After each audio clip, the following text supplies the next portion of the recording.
கடாயில் தேவையான அளவு நெய், 1/2 டீஸ்பூன் சீரகம்,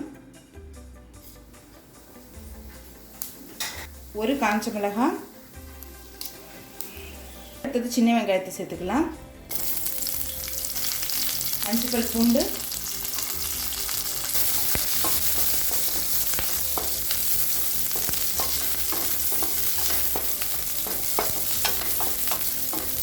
அடுத்தது 1/2 கப் தூதுவளை கீரையை க்ளீன் பண்ணி இதில் சேர்த்துக்கலாங்க.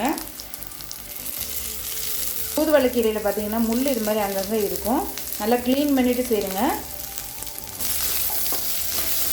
கீரையை நெய்யிலே நல்லா வதக்கிடுங்க.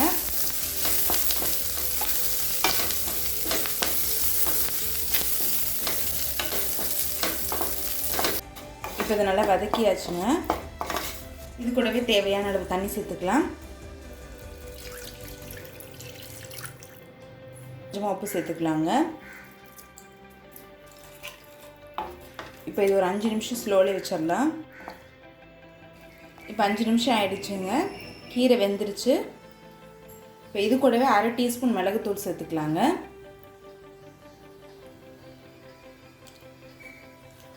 மிளகு நிறைய சேர்த்துக்கிட்டிங்கன்னா சளி இருமலுக்கு ரொம்ப நல்லது. இப்போ பாருங்கள், தூதுவளை சூப் ரெடி ஆகிடுச்சுங்க.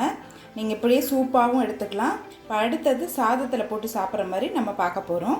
ஒரு நெல்லிக்காய் அளவு புளியை தேவையான அளவு தண்ணியில் கரைச்சி இதில் சேர்த்துக்கலாங்க.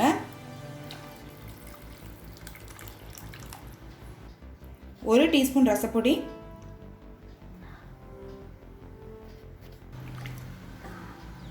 இப்போ 1 நிமிஷம் ஸ்லோலே இருக்கட்டுங்க.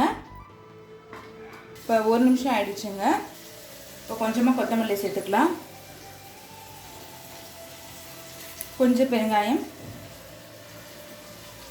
தூதுவளை ரசம் ரெடி ஆகிடுச்சுங்க. சர்வ் பண்ணிடலாம். சுவையான தூதுவளை சூப்பும் ரசமும் ரெடி ஆகிடுச்சு.